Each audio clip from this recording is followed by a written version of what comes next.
할렐루야. 네. 오늘 읽은 말씀은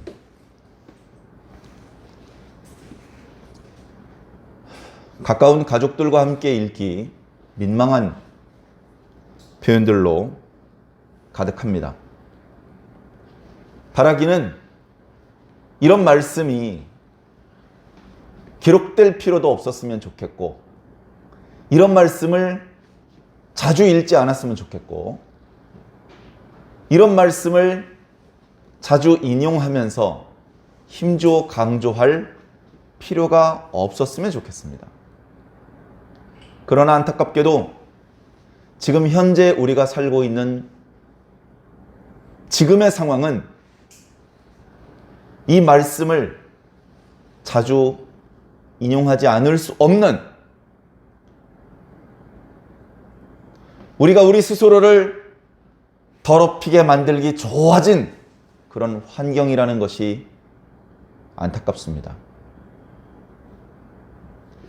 오히려 이 함께 읽기 불편하고 민망한 말씀이 이렇게 여기 기록되어 있는 것이 참 다행하고 감사하게 느껴질 정도로 지금 현재 오늘날 우리 성도들을 둘러싸고 있는 상황들은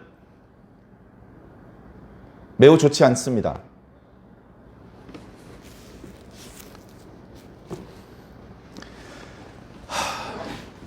하고 싶은 말씀이 많은데 마음이 무겁습니다. 사랑하는 성도 여러분, 오늘 말씀을 구체적으로 말씀을 드리기에 앞서서 저는 제 개인적인 결심을 먼저 말씀드리고 싶습니다. 그리고 여러분들, 제가 하는 이야기가 크게 틀리지 않는다면 여러분들도 저와 같은 결심을 해주시기를 부탁을 드립니다. 이것은 중요하기 때문에 어쩌면 오늘 본문의 말씀을 다 읽고 설명드리지 못한다 할지라도 이 말씀을 먼저 드려야 될 것 같습니다. 저는 이런 결심을 오늘 했습니다. 뭐냐? 우리가 교회에서 듣는 말씀, 우리가 하나님의 말씀이라고 믿고 인정하며 읽고 있는 그 성경 말씀이 우리의 자녀들이 학교에서 배우는 내용들보다 훨씬 중요하다는 것을 우리 자녀들에게 힘주어 강조하기로 결심했습니다. 목사님, 그건 아니죠. 학교에서 배우는 게 더 중요하죠. 학교에서 허튼 내용, 틀린 내용 가르치겠습니까?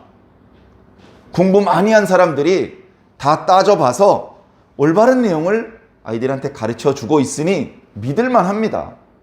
뿐만 아니라 우리의 자녀가 성장해서 좋은 직장 또 좋은 가정을 이루기 위해서는 지금 학교에서 가르쳐주는 내용을 열심히 공부해야 되지 않겠습니까? 좋은 성적도 얻고 좋은 등급도 받고 그것을 근거로 좋은 대학교에 진학하고 좋은 직장에 취직하고 그렇게 자기와 마찬가지로 좋은 대학, 좋은 직장을 얻은 배우자를 만나서 결혼을 해야 우리 아이들이 비로소 행복해지는 거 아니겠습니까? 라고 저한테 말씀하실 거면 얘기도 꺼내지 마십시오. 그건 잘못된 생각입니다. 철저히 거짓말입니다. 그 말대로라면 좋은 대학에 가지 못한 사람, 좋은 직장에 들어가지 못한 사람은 불행해야 되고 우리나라의 90% 이상 되는 국민들은 불행해야 마땅하며 그들은 인생을 살 가치가 없는 존재라는 말입니다. 우리나라 국민들 중에 좋은 대학에 진학해서 좋은 직장에 취직한 그리고 자신과 비슷한 스펙을 가지고 있는 배우자와 결혼하는 사람이 전체의 몇 %나 된다고 생각하시는 겁니까? 얼마 안 됩니다. 그리고 그 나머지는 실패한 인상이라고 생각하는 그 가르침은 누구한테 배우신 겁니까? 최소한 하나님은 그렇게 말씀하고 계시지 않습니다. 우리는 세상이 하는 말보다 하나님께서 하시는 말씀이 더 옳다는 것을 분명히 믿습니다. 그리고 이것은 외골수적인 비합리적인 그런 판단이 아닙니다. 객관적인 정보를 가지고 비교를 해 보아도 학교에서 가르쳐 준 것만으로 산 사람보다 하나님께 배우고 산 사람들이 훨씬 지혜롭고 훨씬 건강하며 훨씬 건전하게 살아간다는 것을 객관적으로도 볼 수 있습니다. 제가 종종 예를 들어서 설명한 것들이 있죠. 로마 시대에 성적인 문란함이 상상을 초월했습니다. 로마 시대 때 성적인 문란함이 상상을 초월했습니다. 그런 분위기 속에 있음에도 불구하고 로마의 귀족들, 최고위 귀족들은요, 자기 아들을 처녀하고 결혼시키고 싶어 했습니다. 그런데 로마 시민권자 중에서 처녀가 없어요. 그렇게 어린데 처녀가 아니야. 그래, 자기 아들을 처녀와 결혼을 시키고 싶은데 찾다 처녀를 찾았어요. 보니까 그리스도인이야. 그리스도인 중에서만 처녀가 있어요. 그래서 로마 고위 귀족의 자제들이 그리스도인 아내를 맞이하게 되었습니다. 그렇게 하기를 수십 년, 수백 년 반복되었어요. 그만큼 그리스도인들이 하나님의 말씀대로 살았기 때문에 당시 로마 사회의 성적 문란함을 영향을 덜 받고 정절을 지킨 여자들이 많이 있었던 것이죠. 그렇게 하나님의 뜻대로 살았을 때 그 자매들은 더 좋은 집에 시집을 갈 수 있었습니다. 그뿐만이 아니죠. 결혼을 해서 계속 남편과 자녀들을 기독교적인 가르침으로 양육을 합니다. 동화가 됩니다. 그렇게 하다가 로마가 기독교화가 된 것이죠. 과거, 지금으로부터 거의 2000년 전에 그야말로 성적으로 그 문란함이 극에 달했던 그 로마 시대, 그때하고 오늘 우리들의 시대하고 별반 다르지 않습니다. 성적으로 문란할수록 인권을 잘 보호하고 있구나 라고 말하는 그런 어처구니 없는 시대를 우리가 살고 있지 않습니까? 정말 안타까운 것은 2000년 전의 그리스도인들은 전 세계 인구 중에 극히 미미했는데도 불구하고 그들은 하나님의 말씀대로 살았고 돋보이는 사람들이었습니다. 그런데 오늘날 우리가 살고 있는 시대에는 각국의 특정한 몇몇 나라들을 제외하고는 기독교인들이 상당히 많이 있음에도 불구하고 여전히 그 성적인 문란함을 다스리지 못하고 있고 그 문란한 문화가 교회 안으로까지 들어오고 있습니다.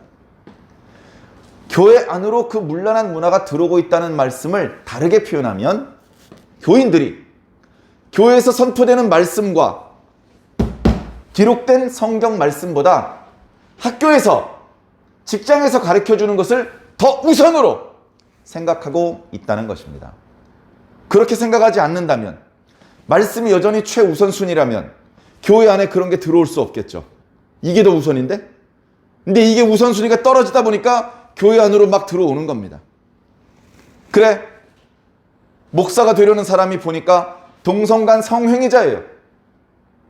목사님이 주례를 하려고 보니까 남자 둘이 서 있어요. 도대체 어떻게 하면 좋을까요? 이렇게 말하는 사람을 시대에 뒤떨어진 사람, 인권을 무시하는 전 근대적인 사고방식을 가진 미신적인 그런 사상을 가진 사람이라고 말하는 시대를 살고 있습니다. 우리나라가 지금 전 세계적으로 가장 중심에 서 있어요. 무엇이?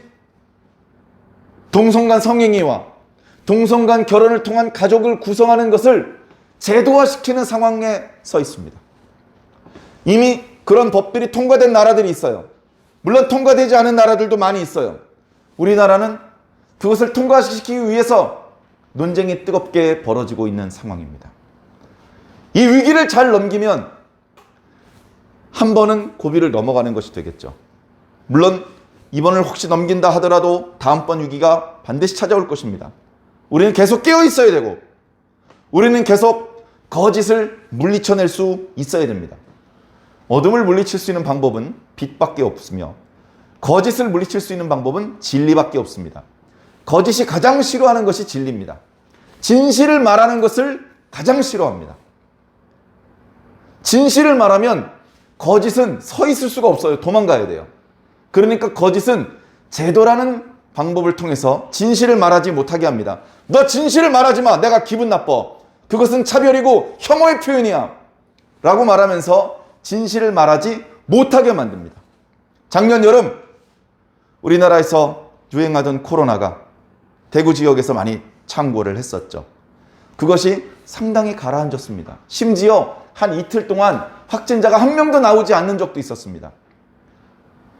그 확진자들과 싸우면서 현장에서 의료 행위를 하던 그 의료진들이 의사가 되었든 간호사가 되었든 경무에 시달리면서 고통을 받고 있었는데 확진자가 나오지 않았다고 했을 때 눈물을 흘리면서 서로 끌어안았었습니다.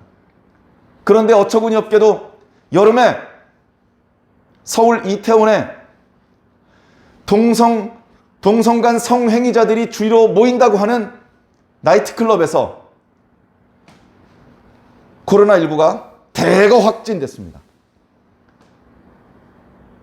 사방으로 퍼져나가서 그때 잡힐 뻔한 코로나가 다시 전국으로 퍼져나가기 시작했습니다. 그때 뉴스에서는 그들을 남성간 성행위자들이라고 구체적으로 말하지 못했습니다. 우리나라 보도 준칙이라는 것이 있어요. 뭘 보도를 할 때는 이런 기준을 따져서 보도를 해야 된다. 어기면 안 된다. 그 보도 준칙에 남성간 성행위자, 동성행위자 이런 표현을 쓰지 못하게 되어 있습니다. 동성행위자를 동성행위자라고 말한 것이 뭐가 잘못입니까? 그런데 그 말을 듣는 동성행위자가 기분이 나쁘니까 성소수자라고 해야 돼요. 그리고 성자도 뗍니다. 나중엔 그냥 소수자라고만 말하게 되어 있어요. 그 사람이 외국에서 이주한 다문화에 해당하는 사람인지 장애인인지 성적인 특별한 유별난 행동을 하는 사람들인지 분간할 수 없게 그냥 소수자라고만 보도를 하게, 그들이 동성간 성행위자라는 것만 알았어도 그 동성간 성행위자들의 성행위를 통해서 밀접 접촉을 해서 코로나19가 전국으로 확산되는 것을 늦출 수 있을 뻔했는데 그것을 끝끝내 미리 알 수 없어서 이미 다 퍼져버렸습니다. 우리가 누가 확진자가 생기면 그 사람을 불러냅니다. 역학조사를 하죠. 어떤 경로를 통해서 코로나19에 감염이 되었는지, 당신은 감염된 이후에 어느 지역을 돌아다니면서 누구누구를 만났는지 조사를 합니다. 무한정 확산되는 것을 막기 위해서 그랬죠. 그러나 성소수자들은 그렇게 조사하지 않았습니다. 자유롭게 다닐 수 있게 내버려뒀어요. 우리 일반 국민들보다 성소수자들의 개인정보를 국가에서 특별히 보호해주고 있습니다. 코로나19를 막는 것이 최우선 목표인가? 교회에서는 예배실 좌석에 20% 이상을 출석하지도 못하게 하면서 지금도 동성간 성행위자들이 이용하는 나이트클럽은 빈자리가 없습니다. 그것이 지금 현재 우리가 살고 있는 지금의 현상입니다. 그들을 욕하는 것은 덜 떨어진 사람이고 그들을 비난하는 것은 시대착오적인 꼰대의 모습이라는 것이죠. 그러나 그것은 세상의 말이고 하나님은 다르게 말씀하십니다. 우리는 세상이 가르치는 대로 움직이지 않을 겁니다. 우리가 강아지고 세상이라고 하는 거대한 존재가 있어서 손을 내밀라고 하면 이렇게 손 올리고 앉으라면 앉고 혓바닥 내밀라면 내밀 겁니까? 하나님께는 그렇게 할지언정 세상을 향해선 그럴 수 없습니다. 영적인 자존감, 그것을 좀 회복하시기 바랍니다. 사랑하는 성도 여러분, 여러분들의 자녀에게 학교에서 배우는 것보다 교회에서 가르쳐주는 것이 더 우선이라는 것을 꼭 가르쳐 주시기를 부탁드립니다. 말로 해서 되겠어요? 말로 해서 되겠습니까?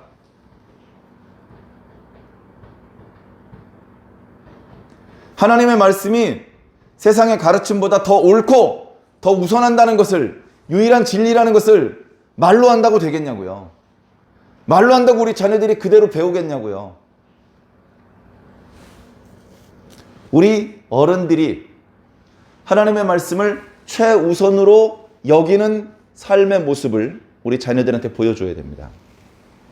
우리 어른들이 기도하는 모습, 하늘이 두 쪽이 나도 교회에 출석하는 모습, 틈틈이 성경을 펼쳐서 읽고 묵상하고 기도하고 눈물 흘리는 모습을 우리 자녀들한테 보여줘야 됩니다.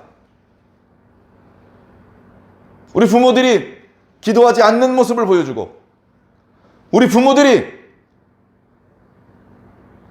교회 출석하지 않는 모습을 보여주고, 우리 부모들이 헌금하지 않고 전도하지 않고 신앙하지 않는 모습을 자녀들한테 보여주면 우리 자녀들이 뭐 보고 자라겠습니까? 우리 자녀들이 뭐가 되겠습니까? 우리 자녀들이 개, 돼지처럼 살아도 됩니까? 본능에 충실하게 자기 꼴리는 대로 그렇게 살기를 바라십니까? 본능에 충실하면 짐승은 될 수 있지만 인간은 될 수 없습니다. 하나님의 구원은 인간이 그 대상이지 짐승을 그 대상으로 하지 않아요. 하나님의 말씀은 인간을 향해서 선포되는 것이지 짐승을 향해서 선포하지 않습니다. 교회는 인간 만드는 곳입니다. 먼저 인간이 되어야 됩니다. 먼저 인간이 되고 그 다음에 하나님의 백성이 되는 것입니다. 개, 돼지를 하나님의 백성이라고 말하지 않습니다. 우리는 본능에 충실하지 않습니다. 그렇다고 본능을 무시하지 않습니다. 학교 공부를 무시하지 않습니다. 학교 공부도 열심히 해야 됩니다. 본능도 건강한 방법으로 채워가면서 가야 됩니다. 그러나 하나님은 무시하고 학교의 선생님, 가정의 부모님의 권위를 무시하고 오직 자기가 꼴리는 거, 자기 하고 싶은 거, 자기의 쾌락을 만족시키는 거, 그것이 최고의 권위가 되어서 다른 모든 것들을 무시하는 것을 인정해버리면 개판이 되겠죠. 개판되는 거 그렇게 어렵지 않습니다. 그렇게 많이 배운 사람들이 어떻게 우리 대한민국 사회를 개판을 만들고 싶어 하는지 이해가 잘 되지 않는데, 이것은 영적인 싸움이기 때문에 아마도 본인들이 자신이 무슨 일을 하는지 정확히 모르고 그 일을 하는 것 같습니다.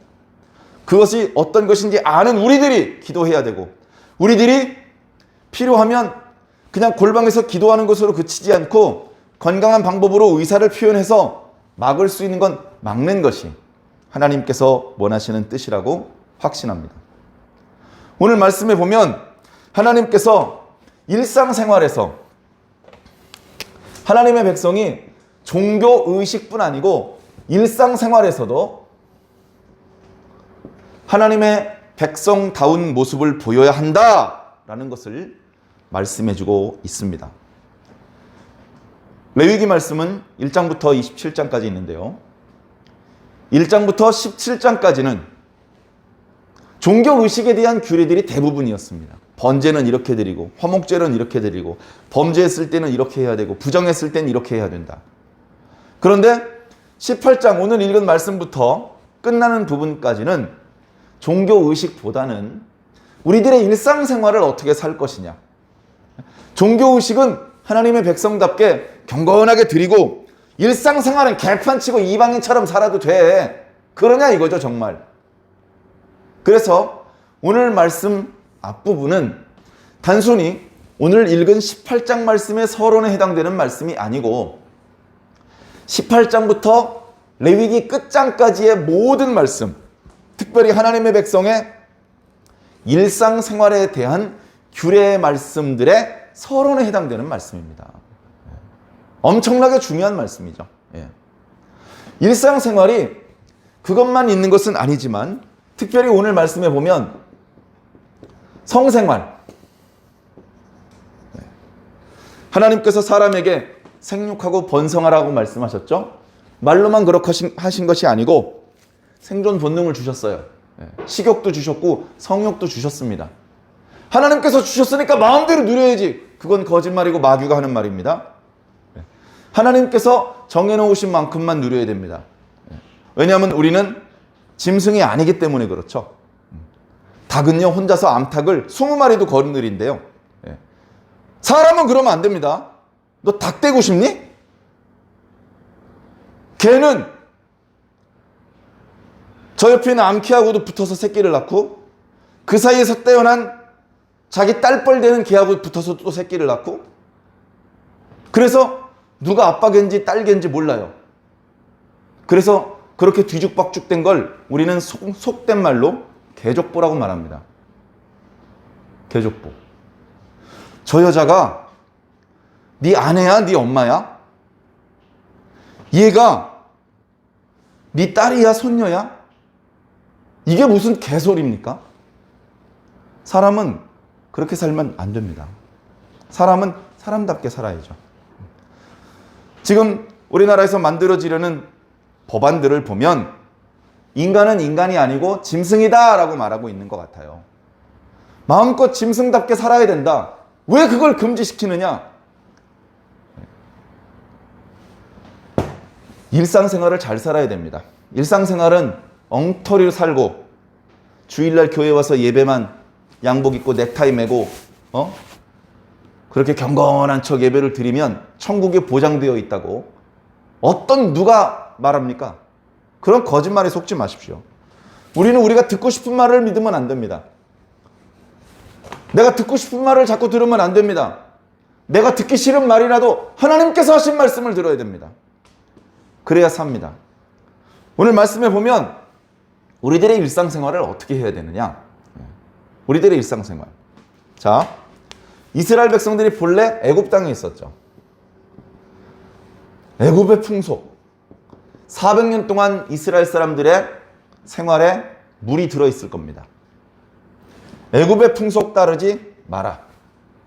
또 이스라엘 백성들이 애굽에서 나와서 지금 시내산 앞에 있는데 이 사람들이 조금 있으면 가나안 땅으로 들어갈 겁니다. 가나안 사람들의 풍속도 따르지 마라. 이 세상에 이방인이 가나안 사람하고 애굽 사람밖에 없을까요? 더 많이 있겠죠? 이방인들의 풍속을 따르지 마라. 이 풍속은 어떤 풍속이냐면 성적으로 문란한 풍속이에요.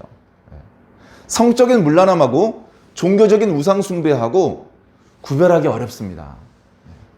구별하기 어려워요. 모든 우상 숭배는요, 성적인 문란함과 연결되어 있어요. 우상 숭배는 하나님께서 하신 말씀을 부정합니다.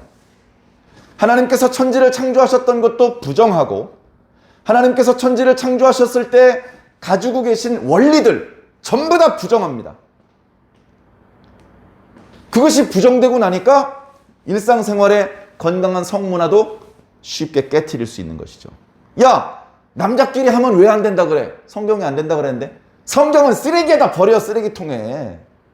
그리고 마음대로 해. 하나님의 말씀의 권위를 부정하니까 개처럼 사는 게 쉬워지는 거죠. 그러니까 하나님의 말씀을 부정하는 이방 풍속, 우상 숭배 문화를 용인하지 말아라. 왜? 너희는 내 백성이니까. 너희들을 내 백성 만들려고 내가 엄청난 능력을 애굽 땅에 던져가지고 애굽을 항복시키고 너희를 건졌어. 나는 너희들에 대하여 소유권이 있어. 내가 이 세상 모든 사람들에게는 강요하지 않겠지만 너희들은 내 말을 들어야 돼. 라고 하나님께서 말씀하십니다. 이 말씀을 듣는 이스라엘 백성들, 지금 시내산 앞이잖아요. 아무도 불만이 없어요. 당연하죠. 하나님만이 우리의 유일하신 하나님이십니다. 우리는 하나님의 말씀을 절대적으로 순종할 것입니다. 무슨 말씀을 하시든지 우리는 하나님 앞에 절대 복종할 것입니다. 왜? 하나님께서 엄청난 능력을 가지고 계신 분이라는 걸 보여주셨거든요. 그리고 그 하나님이 우리가 옛날 이야기로만 듣던 우리들의 조상 아브라함과 이삭과 야곱이 만났던 하나님이라는 것을 알았거든요. 그런데 그 하나님이 심지어 어떤 정도냐면 천지를 만드신 분이야. 다른 신이 어디 있어? 오직 여호와 하나님만을 섬길 것입니다. 야, 너희들이 한 번도 들어보지 못한 규례를 지금부터 줄 건데 그래도 지킬 거니? 무조건 지킵니다. 말씀을 듣는 날은 그랬는지 모르지만 이스라엘 백성들의 후대의 이야기를 들어보면 이 하나님의 말씀으로부터 많이 동떨어져 버린 이야기를 우리는 말씀을 통해서 안타깝게 접하게 됩니다. 그리고 어떤 부분은 오늘 우리들도 이 하나님의 말씀으로부터 많이 동떨어져 있습니다. 야, 그건 옛날 이야기야. 바울 사도 1900년 전 얘기잖아. 다윗 2000년 전 얘기잖아. 그런 걸 뭐하러 듣고 있어? 지금 하시는 말씀을 들려줘. 지금 하나님께서요, 바울 사도께서 하셨던 말씀, 선지자 이사야와 또 모세가 했던 이야기들을 지금도 말씀하고 계십니다. 왜냐하면 우리들에게는 3000년, 4000년이 어마어마하게 긴 시간이지만 하나님께는 순간이에요. 하나님은요, 그렇게 불완전하지 않아요. 3000년 전에 했던 메시지는 구닥다리니까 업그레이드 시켜서 오늘날은 이렇게 하면 돼. 이렇게 자꾸 말이 바뀐다는 얘기는 불완전하다는 것이죠. 3400년 전에 모세와 이스라엘 백성들에게 말씀을 주셨던 하나님께서 오늘 2021년의 상황을 예감하지 못하시고 전혀 예측하지 못하시고 중간에 수정할 수밖에 없는 불완전한 계명을 주셨다고요? 어떤 미친놈이 그럽니까? 우리는 미친놈의 말을 듣지 말고 하나님의 말씀을 들으시기 바랍니다. 애굽 풍속 따르지 말고 가나안 족속 풍속 따르지 말고 너희들은 나의 규례를 지켜라. 나의 법도를 지켜라. 이 법도는요, 지키면 그로 인해서 살리라 라고 말하고 있습니다. 이걸 지켜야 생명을 얻는 거예요. 이걸 지켜야. 생명만 얻습니까? 그래, 죽지 않고 살아있어. 근데 코부터 시작해서 옆구리 여기저기에 호수를 16개나 꽂고서 문병 온 사람하고 눈도 마주치지 못하고 이렇게 눈이 뒤집혀가지고 살고 있어. 이게 산 겁니까? 하나님께서 주시는 생명은 그런 싸구려 생명이 아닙니다. 이 생명 속에 모든 가능성들과 능력과 지혜를 담아서 주십니다. 우린 그걸 다 누릴 것을 소망합니다. 이 땅에서도 우리가 건강하고 이 땅에서도 지혜롭게 살아야 되지만 우리는 특별히 하나님 나라에 가서 하나님께서 인간에게 주시는 모든 지혜와 능력을 다 누리기를 소망하고 있습니다. 그래서 하나님 나라 가는 겁니다. 그것을 믿고 소망하고 있는 것입니다. 그런데 이 세상은 그걸 부정합니다. 그런 게 어딨어? 젊었을 때 할 수 있을 때 한 번이라도 더 해. 이렇게 쾌락을 부추기는 말을 하죠. 강단에서 성경 말씀 선포할 땐 꾸벅꾸벅 졸던 사람이 한 번 할 수 있을 때 더 해란 말엔 아멘 하고 있습니다. 하나님의 심판이 멀지 않았습니다. 하나님께서 살아계시다는 것을 보여주실 것입니다. 무엇이 진리이고 무엇이 거짓인지 하나님께서 가만히 있으니까 뒤죽박죽이 되어 있습니다. 심지어 교회를 다니는 사람들도 아리까리한 것 같습니다. 사람 보고 사람 쫓아가면 절대 하나님께 당도할 수 없습니다. 우리는 말씀의 인도를 받아야 됩니다. 말씀이 아니라잖아요. 하나님의 규례와 하나님의 법도를 지키라잖아요. 세상 풍속 따르지 말라잖아요. 학교에서 가르쳐주는 거 세상 풍속입니다. 하나님의 말씀의 관점에서 가려서 들어야 됩니다. 받아들일 수 있는 부분도 있고 절대 받아들이면 안 되는 부분이 있다는 것을 명심하시기 바랍니다. 분별력이 부족한 어린아이들이 학교에서 잘못된 것을 배우면 부모들이 고쳐주기도 어려워요. 우리 부모들이 깨어 있어야 됩니다. 헬렐레 하고 늘어져 있으면 안 돼요. 우리 자녀들이 어떤 교과서로 어떤 수업을 받고 있는지, 우리 자녀들이 어떤 만화책을 보고 어떤 핸드폰을 이용하고 있는지, 그것들을 통해서 어떤 영향을 받고 있는지, 그 영향이 우리 부모들이 원하는 것인지, 우리 하나님께서 바라시는 것인지, 아니면 우리가 바라지 않는 것인지 우리 어른들이, 우리 성도들이 깨어서 분별하고 그 상황들을 모니터하고 필요할 때 뛰어 들어가서 바로 잡아야 됩니다. 그걸 못하면 그게 무슨 깨어있는 성도입니까? 잠들어 있고 병들어 있고 무감각한 죽어있는 사람이죠. 물이 흘러내려오면 물살을 거슬러 올라가야 되는데 배를 하늘로 하고 둥둥둥 떠내려가는 성도가 무슨 살아있는 성도입니까? 말씀을 듣고 모두 깨어나시기 바랍니다. 이 레위기 19장부터 주신 레위기 말씀의 규례들은 3400년 전에만 필요했던 말씀이 아니고요. 오늘 우리 시대에 똑같이 적용되는 말씀이라는 것을 꼭 이해해 주시길 바랍니다. 자, 애굽 풍속, 가나안 풍속이라고 말할 수 있는 게 여러 가지 있는데요. 간단해요. 성적인 문란하고 우상숭배.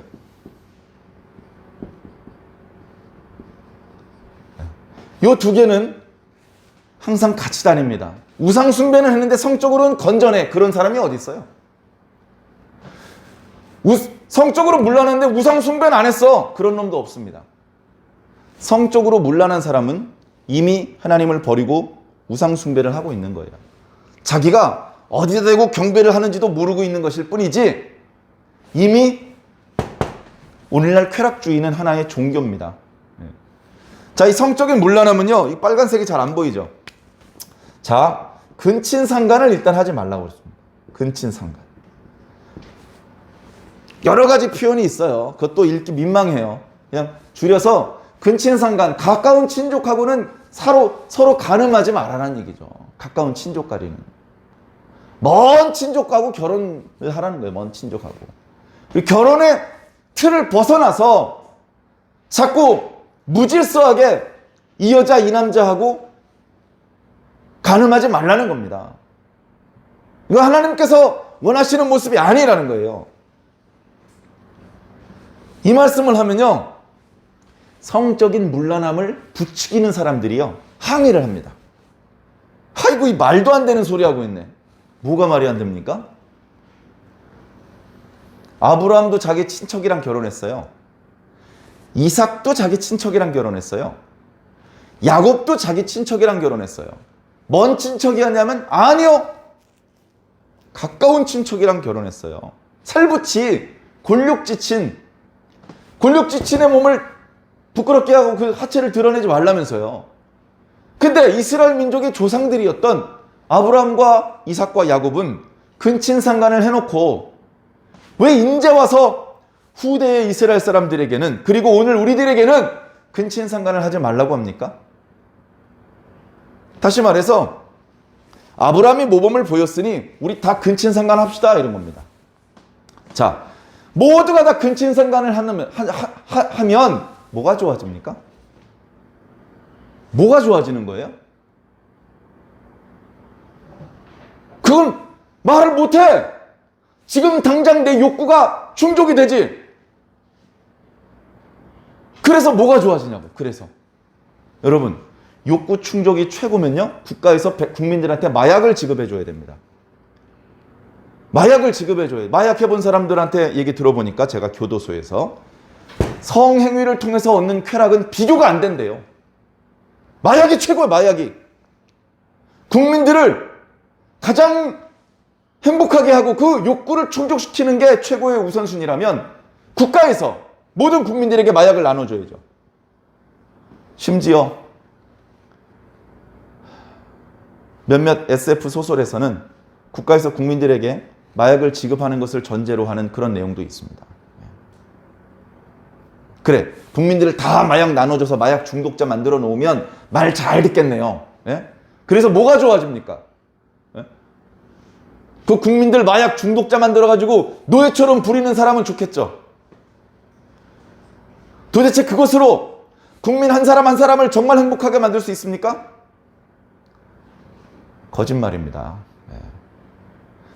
별로 어렵지도 않아요. 아주 쉬운 거짓말이에요. 에이, 말도 안 되네. 금방 알아챌 수 있거든요. 근데 그 말도 안 되는 것을 위해서 법을 만들겠답니다. 반대를 안 하네요. 예? 우리나라 대한민국에 깨어있는 성도가 이렇게 없습니까? 기도하는 성도, 영적으로 분별력이 있는 성도, 하나님의 뜻과 그렇지 않은 것을 구분해낼 수 있는 성도가 이렇게 없어요?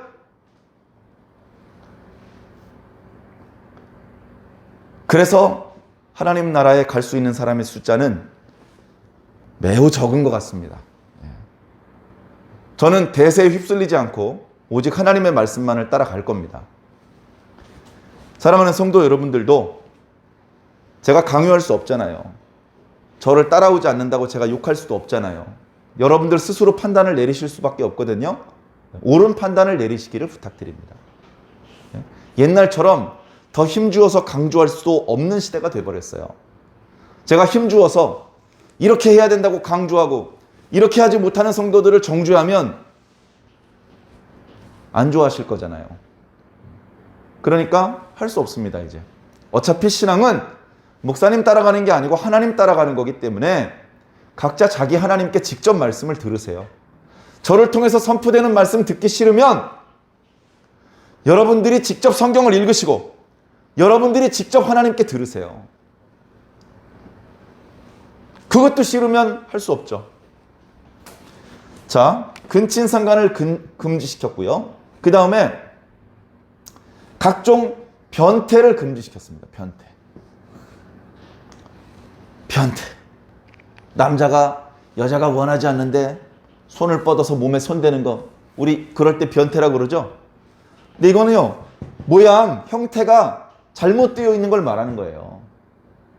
다시 말해서 동성간 성행위, 남자가 여자하고 하던 것을 남자하고 하고, 사람이 사람이랑 하던 것을 짐승이랑 하고,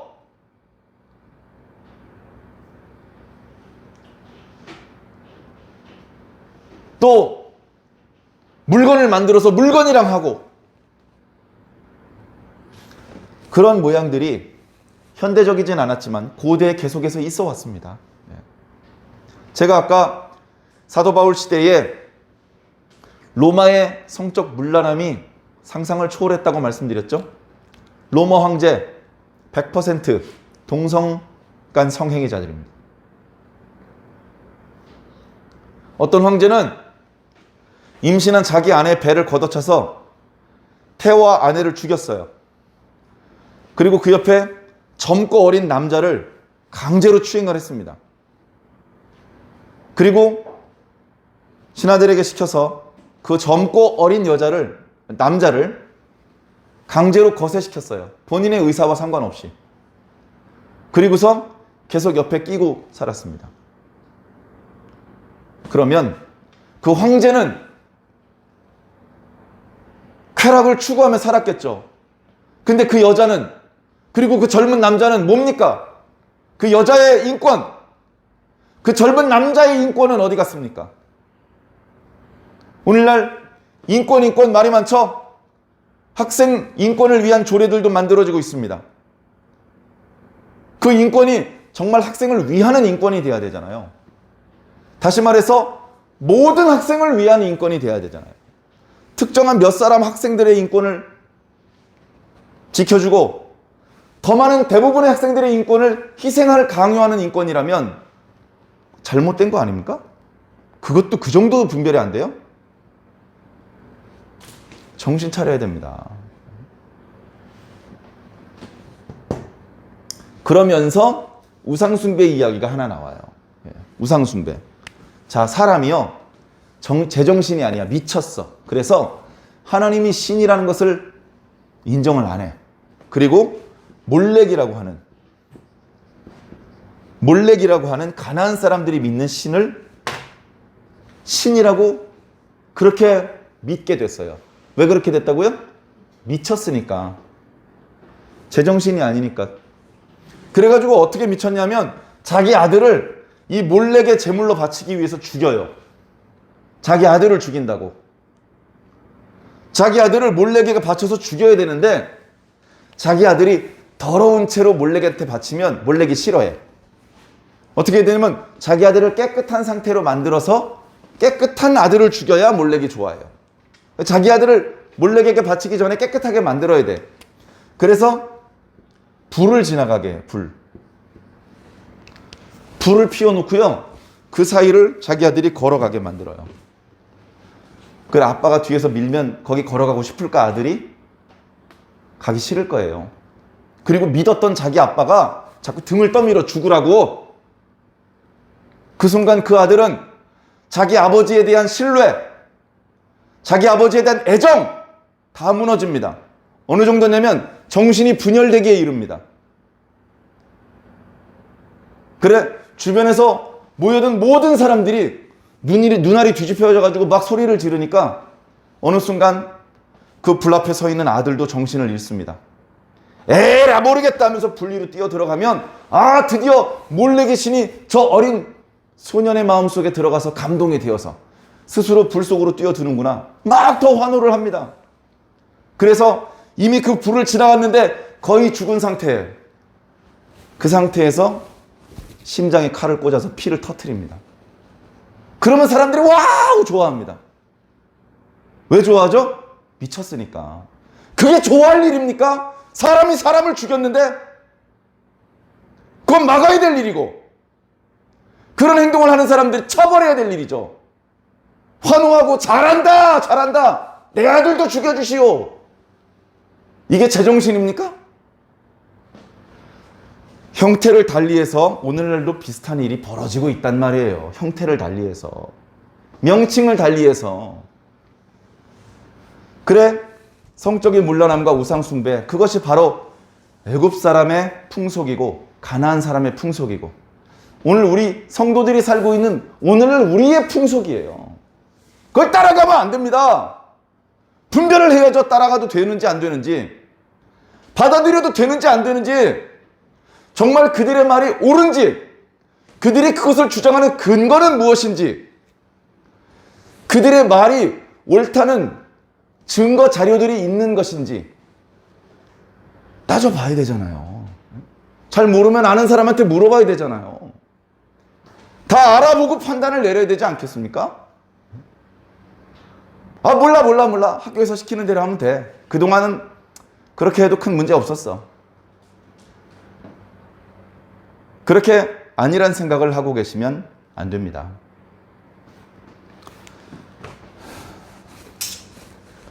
자, 이렇게까지 말씀을 드렸는데도 불구하고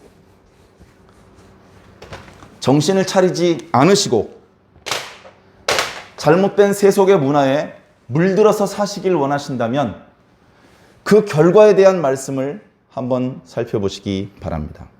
자, 24절입니다. 너희는 이 모든 일로 스스로 더럽히지 말라. 이건 더러워지는 거예요. 자기 자신을 더럽게 만드는 일이에요.